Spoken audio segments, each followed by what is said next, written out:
नमस्कार, मनी गुरु की इस खास पेशकश में आप सभी का स्वागत है। मैं हूं स्वाति रायना। रिटर्न फाइलिंग के ताजा आंकड़ों के मुताबिक 13 करोड़ टैक्स पेयर्स में से लगभग 5 करोड़ से कुछ ऊपर लोगों ने अब तक आईटीआर भरा है। तकनीकी दिक्कतों की वजह से कई लोगों को रिटर्न भरने में अब तक परेशानी आ रही है। इन सबके बीच रिटर्न भरने की डेडलाइन बेहद करीब है और अगर 15 सितंबर की तारीख छूटी तो फाइन भी लगेगा। ऐसे में हम आपको बताने जा रहे हैं लास्ट मिनट रिटर्न भरते समय किन बातों का रखें ध्यान, साथ ही किन वजहों से अटक सकता है आपका रिफंड। आइए इसी पर बातचीत करने की शुरुआत करते हैं। हमारे साथ दो बेहद ही खास एक्सपर्ट्स शो में शामिल हो चुके हैं। स्वागत करते हैं DS सक्सेना सर का, former principal chief commissioner income tax, और साथ ही हमारे साथ हैं ऑप्टिमा मनी के MD पंकज मटपाल। पंकज जी और सक्सेना सर, आप दोनों का बहुत स्वागत करते हैं हमारे साथ इस शो में शामिल होने के लिए। ITR भरने का टाइम बिल्कुल डेडलाइन नज़दीक है और इस बार तो पहले ही 31 जुलाई की जगह 15 सितंबर कर दिया गया था, क्योंकि कुछ बदलाव हुए फॉर्म्स में। कुछ हमने देखा जो डिस्क्लोजर रिक्वायरमेंट्स हैं उनको लेकर समय देना था, इसलिए डिपार्टमेंट ने सोचा कि थोड़ा और समय दे दिया जाए तमाम टैक्स पेयर्स को। लेकिन उसके बावजूद सक्सेना सर, जो अभी खुद ITR डिपार्टमेंट आंकड़े बताती है, कह रही है कि अभी जो टैक्स पेयर्स हैं अभी भी काफ़ी सारे बचे हुए हैं जिन्होंने अपना ITR फाइल नहीं किया है। अब तो क्योंकि कम तारीख ही बची है, अनलेस अगर डेट एक्सटेंड कर दी जाती है, जो कि हर जगह से मांग उठ रही है, आपको लग रहा है सर ये कैचअप हो जाएगा 15 सितंबर तक ये नंबर? मैं आपको आपका सवाल का जवाब देने से पहले एक बात मैं आपसे कहना चाहूँगा। एक्चुअली इनकम टैक्स डिपार्टमेंट की नज़र में जिस आदमी का भी इनकम टैक्स, जो आदमी इनकम टैक्स देता है, चाहे TDS से दे, एडवांस टैक्स से दे, सेल्फ असेसमेंट टैक्स से दे, उसे हम लोग टैक्स पेयर मानते हैं। तो अगर आप पिछले साल के आंकड़े देखिए तो करीब जैसे 13 करोड़ टैक्स पेयर्स थे जिन्होंने किसी किसी तरह से अपना टैक्स दिया था। लेकिन जो एक्चुअल रिटर्न फाइल थे वो 9 करोड़ 19 लाख रिटर्न फाइल हुए थे। तो टैक्स पेयर और जो फाइलर्स है, इनके बीच में, इनके आंकड़ों के बीच में थोड़ा सा फर्क जरूर होता है, यानी काफी फर्क होता है। दूसरी चीज मैं ये कहना चाहूंगा कि जो हर साल लास्ट डेज में बहुत सारे रिटर्न फाइल होते हैं। पिछले साल 31 जुलाई लास्ट डेट थी इंडिविजुअल रिटर्न्स की, और जो थे वो उस दिन लास्ट डे 64 लाख नहीं 70 लाख रिटर्न फाइल हुए थे। तो इस प्रकार से हम ये सोच सकते हैं कि लास्ट डेट तक हम लोग काफी आगे बढ़ जाएंगे। लास्ट ईयर की फिगर नहीं मिलेगी, लेकिन फिर भी हम लोग जो जितने भी रिटर्न फाइल होते हैं उनके करीब पहुंच जाएंगे, क्योंकि जो रिटर्न कुछ कैटेगरी के टैक्स पेयर्स का रिटर्न ड्यू नहीं है, और जो ये last year 9 crore 19 lakh return file हुए थे, इसमें बहुत सारे ऐसे रिटर्न थे जो रिवाइज रिटर्न थे, मतलब ओरिजिनल रिटर्न लोगों ने फाइल किए थे, बाद में उसमें कुछ बदलाव किया था। तो मतलब ये जो है ये बहुत ज़्यादा कहना चाहिए बहुत अलार्मिंग चीज़ नहीं है। अभी भी रिटर्न फाइल हो सकते हैं। और एक तीसरा कारण ये भी है कि इस साल बहुत सारे बदलाव हुए हैं। मतलब नया इनकम टैक्स एक्ट आ गया है, वो अगले साल से लागू है। फिर फिर भी लोग जो हैं उसे देख रहे हैं। फिर इसके बाद जो अ, अ, कर सीमा जो है वो 12 लाख बढ़ा दी है, वो अगले साल से लागू है। लेकिन लोग सोच रहे हैं कि उसके बारे में क्या किया जाए। पिछले साल कैपिटल गेन्स में काफ़ी चेंज आया था, जिससे जिन लोगों ने ये शेयर मार्केट वगैरह में कुछ इन्वेस्टमेंट किया था उनके टैक्सेशन पे काफ़ी फर्क आया है। तो हमें लगता है कि थोड़ा जो है इस कारण से रिटर्न फाइल कर होना जो है इस समय थोड़ा कम चल रहा है, और हम बाद में देखेंगे कि और ज़्यादा रिटर्न फाइल हुए हैं। बिल्कुल, जैसे सक्सेना सर कह रहे हैं कि लास्ट कुछ दिनों का जो ट्रैक रिकॉर्ड होता है, जो कह सकते हैं रन रेट होता है, वो बहुत ज़्यादा होता है टैक्स फाइलिंग के मामले में। तभी हमने ये शो रखा ही है कि लास्ट मिनट टैक्स फाइलिंग में आपको कैसे करनी है। और इस बार तो क्योंकि कुछ समय ज़्यादा ही मिला था, इसलिए भी क्योंकि जैसे हम सक्सेना सर ने भी बोला, और कुछ बड़े बदलाव भी इस बार टैक्स रिक्वायरमेंट्स को लेकर हुए थे, तो इसलिए सरकार ने सोचा, डिपार्टमेंट ने सोचा ज़्यादा समय दे दिया जाए जिससे लोगों को कोई कन्फ्यूजन ना हो।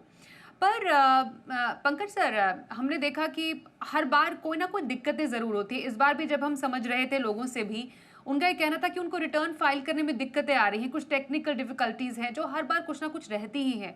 क्या आपको लगता है कि जो बदलाव इस बार हुए हैं उसकी वजह से थोड़ा सा एक्स्ट्रा लोग जान कर समझ कर धैर्य से, आराम से, और थोड़ा कहीं ना कहीं कंफ्यूजन के चलते रिटर्न भर रहे हैं और कईयों को देरी हो रही है इसकी वजह से? स्वाति जी, पहली बात मैं कहूँगा, आपने जो कहा कि इस बार सरकार ने ज़्यादा अधिक टाइम दिया आयकर फाइल करने के लिए, तो ऐसा नहीं है। क्योंकि आपकी जब 31 जुलाई ड्यू डेट होती है, आपका फर्स्ट मतलब अप्रैल की फर्स्ट वीक में ही आईटीआर के फॉर्म अवेलेबल होते थे। इस साल क्योंकि सरकार की तरफ से देरी हुई, आईटीआर के फॉर्म अवेलेबल ही नहीं थे। अगर आप बात करें आईटीआर 2 की, 3 की, 4 की, तो वो तो आपके अगस्त में जाके रेडी हुए, मतलब अवेलेबल थे फाइलिंग के लिए। तो जब फॉर्म्स ही अवेलेबल नहीं थे, तो हम कैसे गिन रहे हैं कि हमें एक्स्ट्रा टाइम मिला है? जब से हमारे पास सुविधा हुई है आईटीआर फाइल करने के लिए, वहां से अगर आप गिनेंगे तो 15 सितंबर तक का जो टाइम है, वो पहले से भी कम टाइम मिला है। और ये एक वजह है कि आईटीआर अभी तक उस स्पीड से फाइल नहीं हो पाए जितने होने चाहिए थे। दूसरी बात, आईटीआर के फॉर्म आने के बाद भी उसमें बार बार बदलाव हो रहे थे, और अभी भी मैं आप देखेंगे तो, अगर आज की बात करूं तो आईटीआर की वेबसाइट सुबह से काफी स्लो हो गई है, आईटीआर फाइल नहीं हो पा रहे हैं। एआईएस में आप देखेंगे तो यहाँ पर मिस्टेक दिखाई दे रही है, बहुत सारे एरर्स अभी हो रहे हैं, मिसमैच है डेटा। तो यानी कि जो इनकम टैक्स का जो फाइलिंग प्रोसेस है, जो सुविधा है, वहीं पर कमियां हैं, जिसकी वजह से मुझे लगता है, और मैं तो कहना चाहूंगा कि आईटीआर की फाइलिंग की डेट एक्सटेंड होनी चाहिए, ताकि सभी जो आईटीआर फाइलर्स हैं, जो टैक्स पेयर्स हैं, वो आसानी से अपना आईटीआर फाइल कर सकें, ना कि उन्हें अननेसेसरी पेनल्टी देनी पड़े, या फिर जहां पे उनकी गलती नहीं है। तो आईटीआर की डेट एक्सटेंड हो, ऐसा मैं अ, चाहूंगा कि इससे फाइल किया जा सके। दूसरी बात, जो आपने कहा कि यहाँ पर दिक्कत हो रही है, बिल्कुल है। प्रैक्टिकली देखा जा रहा है कि साइट का स्लो होना तो खैर लास्ट में हो ही जाता है, जबकि ड्यू डेट होती है उसके पहले काफी ट्रैफिक बढ़ जाता है, वो तो एक है ही है। लेकिन अभी भी जो मैं बात कर रहा था 26 एएस में और एआईएस में, जो डेटा है उसमें मिसमैच दिखाई दे रहा है।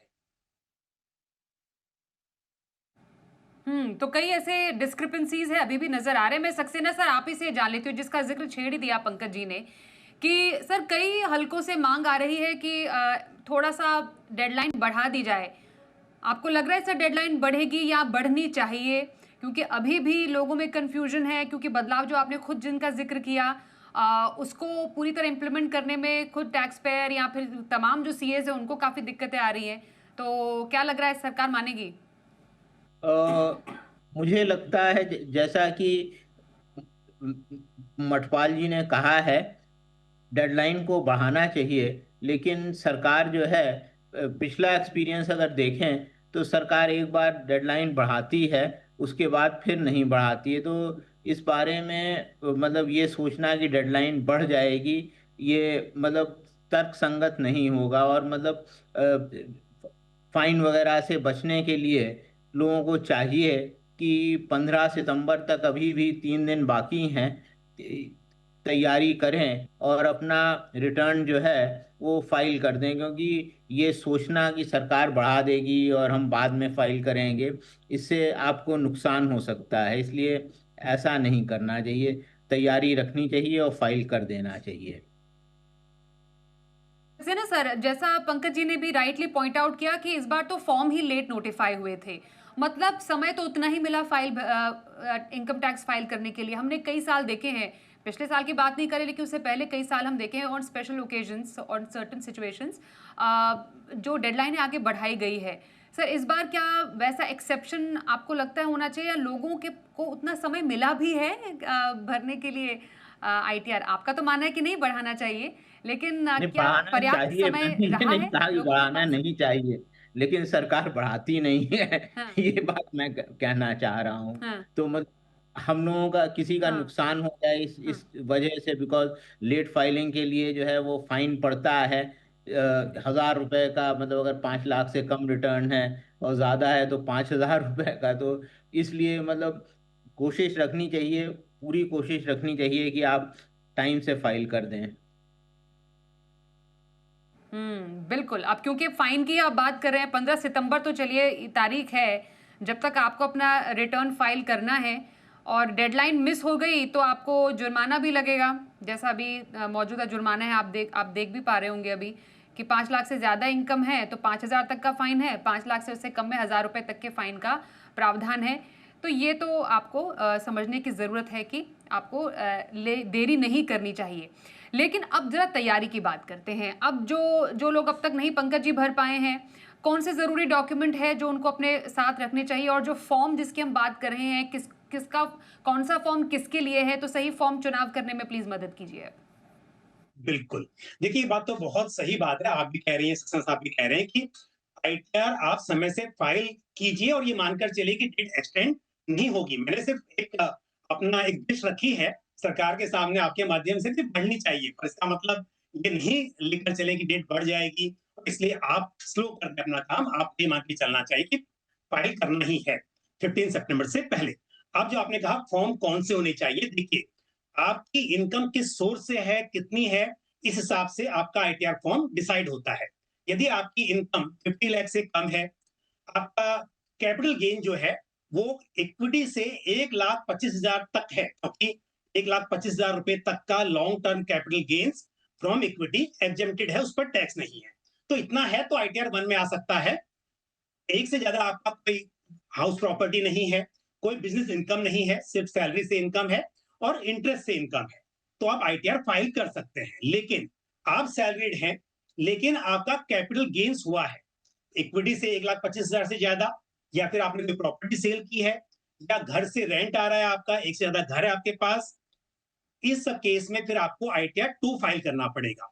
और यदि आपकी इनकम बिजनेस या प्रोफेशन से है, कुछ भी हो, तो फिर आपको आईटीआर 4 या आईटीआर 3 फाइल करना पड़ेगा।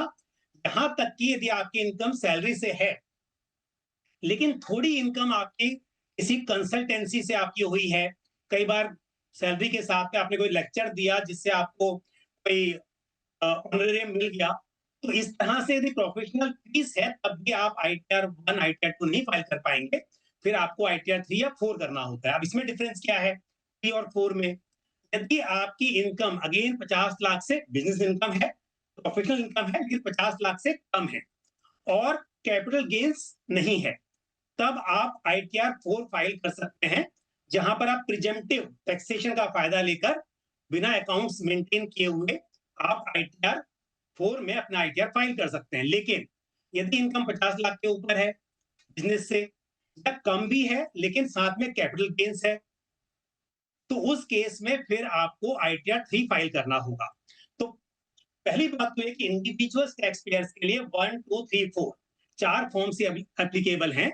उसके बाद 5, 6, 7 जो हैं वो आपके कंपनी के लिए, एलएलपी हो या प्राइवेट लिमिटेड होती है, या फिर जैसे 7 की बात करें तो एनजीओस के लिए वो एप्लीकेबल होते हैं। लेकिन इंडिविजुअल टैक्सेशन की बात की जाए तो सैलरी के लिए 1 और 2, और यदि प्रोफेशन से बिजनेस से आपकी इनकम है तो 3 और 4 ये आपके लिए एप्लीकेबल होंगे। दूसरी बात, किन डॉक्यूमेंट्स का ख्याल रखना चाहिए, ध्यान रखिए कि आप पहले आपको जो फॉर्म 16 मिला है उसमें आपने जो भी डिडक्शन क्लेम किए हैं, आप साथ में देखें कि आपका एआईएस इनकम टैक्स की साइट पर अवेलेबल होता है, और टीआईएस उससे मैच कर लें कि सब कुछ वहां पर दिखाई दे रहा है। क्योंकि सैलरी के अलावा हो सकता है कि आपने कोई कैपिटल गेन्स अर्न किए हो, कोई प्रॉपर्टी सेल की हो, या फिर गोल्ड, या फिर आपके shares, mutual funds, units sale की हो, उसके ऊपर कोई भी कैपिटल गेन्स हो, इंटरेस्ट हो, ये सब आप वहां पर चेक कर लें कि बराबर मैच हो रहा है नहीं हो रहा है। यदि आप आईटीआर फाइल करते हैं, इंफॉर्मेशन मैच नहीं करती है जो आप फाइल कर रहे हैं और जो सरकार की तरफ से दिखाई दे रहा है, तो आपका आईटीआर डिफेक्टिव हो जाएगा, वो वैलिड नहीं होगा। और यदि आपने कोई इंफॉर्मेशन गलत फाइल कर दी तो आपको उसके लिए नोटिस भी आएगा। तो इसके लिए आपको इंफॉर्मेशन करेक्ट भरनी है, जो एआईएस में है उससे आपकी इंफॉर्मेशन मैच होनी चाहिए। दूसरी बात, इस बार गवर्नमेंट ने एक और चेंज किया है, जैसे सैलरी इंडिविजुअल डिडक्शन क्लेम करने के लिए अपने ऑफिस में डॉक्यूमेंट सबमिट करते हैं। तो बाद में जो आईटीआर फाइल करते हैं, तो पहले क्या होता, कॉपी पेस्ट कर लेते थे। पर अभी इस बार आप आईटीआर फाइल करेंगे अगर ओल्ड टैक्स रिजीम में, तो आपको अपना, यदि एनपीएस में इन्वेस्टमेंट है तो पीआरएन भी देना पड़ेगा, परमानेंट रिटायरमेंट अकाउंट नंबर जो है। यदि आपने कोई एएलएसएस लिया है टैक्स सेविंग के लिए, इंश्योरेंस पॉलिसी ली है, तो उसका नंबर भी डालना पड़ेगा। तो काफी ज्यादा इंफॉर्मेशन एडिशनल मांगी हुई है। ये डॉक्यूमेंट्स भी आपको अपने पास रखने चाहिए आईटीआर फाइल करते समय। एक लास्ट और चीज है, आपने हो सकता है कि अपने ऑफिस में जब डॉक्यूमेंट सबमिट किए तो सोचा होगा कि मुझे ओल्ड टैक्स रिजिम में रहना है, और आपने डिडक्शन क्लेम करने के हिसाब से डॉक्यूमेंट दिए होंगे, फॉर्म 16 भी उस हिसाब से मिला होगा। पर अब आपको लगता है कि नहीं, मेरे लिए न्यू टैक्स रिजिम ज्यादा सुटेबल लग रहा है, आप कंपेयर कर सकते हैं, तो कोई दिक्कत नहीं है। आप आईटीआर फाइल करते समय जिस सिस्टम में, न्यू रिजिम या ओल्ड रिजिम, जिसमें आपको फायदा हो रहा है, उसमें अपना आईटीआर फाइल कीजिए। अधिक टैक्स कटा होगा तो आपको रिफंड मिल जाएगा। तो इन बातों का आपको जरूर ख्याल रखना चाहिए। बिल्कुल, तो इन बातों का ख्याल रखें रिटर्न फाइल करते समय, लेकिन किन गलतियों से बचने की जरूरत है ये भी समझना जरूरी है। एक छोटा सा ब्रेक लेते हैं, इस चर्चा को आगे भी जारी रखेंगे, बने रहिए हमारे साथ।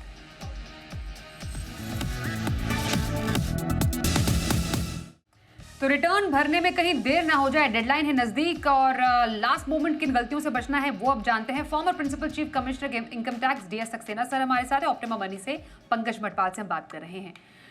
सक्सेना सर, रिटर्न भरते टाइम या उसके बाद में लोगों को लगता है कहीं कोई गलती तो नहीं हो गई, या फिर गलती करने पर कहीं नोटिस तो नहीं आ जाएगा, इसलिए जरा प्लीज बताइए हमारे दर्शकों को कि लास्ट मिनट टैक्स फाइलिंग के टाइम पर कौन सी गलतियां नहीं करनी है। मैं एक बहुत ही प्रैक्टिकल सलाह देना चाहूँगा। सलाह ये है कि तीन डॉक्यूमेंट्स इनकम टैक्स की साइट से आप ई पोर्टल से आप डाउनलोड कर लीजिए, AIS, TIS और 26AS, और अपने रिटर्न को और रिटर्न फॉर्म भी डाउनलोड कर लीजिए। आप पेन और पेंसिल से रिटर्न भर लीजिए। अगर आप खुद ही भर रहे हैं तो आप भर लीजिए, तो आपको गलतियां कम होंगी। और इसमें ये ध्यान रखिए कि AIS, ये जो तीन डॉक्यूमेंट्स हैं, AIS, TIS, 26AS, आपके आंकड़े इसके हिसाब से होने चाहिए। अगर आपके पास कोई आंकड़ा गलत दिया है, समझ लीजिए AIS में, और आपके पास कोई डॉक्यूमेंट है जिससे ये प्रूव होता है कि, जैसे मान लीजिए उन्होंने कहा कि आपने 3 लाख रुपए के शेयर बेचे, आपने 2.5 लाख के ही बेचे हों, तो उसको जो है साइट पे जाके आप वहीं पे डिस्प्यूट करिए पहले AIS में कि भाई आपने ये गलत आंकड़ा लिया है। क्योंकि प्रैक्टिकल वे में अगर आप जाइए तो नोटिस तब आते हैं जबकि डिपार्टमेंट को लगता है कि आपने कोई इनकम अपनी छिपाई है या कोई गलत बयानी है आपके रिटर्न में। तो ये जो तीन डॉक्यूमेंट हैं, अगर इनके हिसाब से अगर आपका रिटर्न फाइल होगा तो आपको नोटिस आने के चांसेस बहुत कम है। वैसे भी स्क्रूटनी का प्रतिशत अब करीब 1 हो गया, 1% रिटर्न ही सिर्फ स्क्रूटनी में लिए जाते हैं। तो वैसे भी जो है वो रिटर्न नहीं आते हैं जनरली स्क्रूटनी में। लेकिन अगर आपके रिटर्न जो है, आपकी इनकम बहुत ज़्यादा नहीं है और बहुत कॉम्प्लिकेटेड आपका केस नहीं है, तो अगर आप इन डॉक्यूमेंट्स के हिसाब से अपना रिटर्न फाइल करेंगे तो आपको 99.9% इनकम टैक्स का नोटिस नहीं आएगा। तो ये एक बहुत ही, कहना चाहिए, इस एडवांस टेक्नोलॉजी के ज़माने में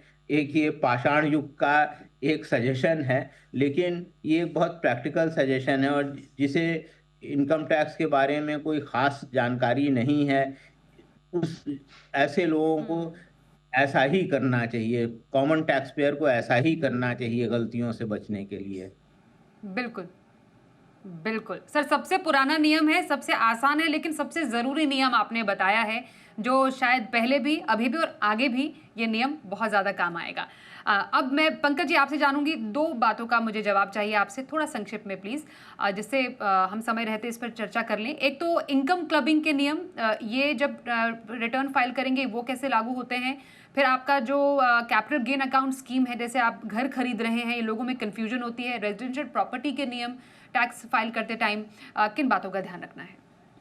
बिल्कुल, अगर बात करें क्लबिंग की, तो इनकम टैक्स में प्रोविजन है under section 64 of income tax act, जैसे कि यदि माइनर चाइल्ड की कोई इनकम है, वो बच्चे की अपनी इनकम हो, यदि स्किल या अनस्किल्ड प्रोफेशन से तो बात अलग है, लेकिन बच्चे को गिफ्ट मिला है, बच्चे की कोई इनकम इन्वेस्टमेंट किया हुआ है, जिसके ऊपर कैपिटल गेन्स हुआ है, इंटरेस्ट हुआ है, तो वो जो इनकम होती है माइनर चाइल्ड की, वो हायर अर्निंग पेरेंट्स की इनकम में ऐड हो जाती है। साल में 1500 रुपीज तक का जो है एग्जेम्प्टेड है इनकम माइनर चाइल्ड की, उसके ऊपर की जो भी इनकम होगी, वो हायर अर्निंग फादर की इनकम में ऐड होगी। इसी तरह से यदि हस्बैंड ने वाइफ को या वाइफ ने हस्बैंड को कोई गिफ्ट दिया है, तो गिफ्ट तो टैक्स फ्री है, और उस गिफ्ट में मिले हुए पैसे को यदि इन्वेस्ट कर दिया और उसके ऊपर कोई इनकम जनरेट हुई है, तो भी वो उसके अकाउंट में ऐड होगी, उसके आईटीआर में ऐड होगी, जिसने वो पैसा दिया था। तो एक क्लबिंग ऑफ इनकम का जो प्रोविजन है, इसको इग्नोर ना करें, अदरवाइज इससे भी आपको फ्यूचर में दिक्कत हो सकती है।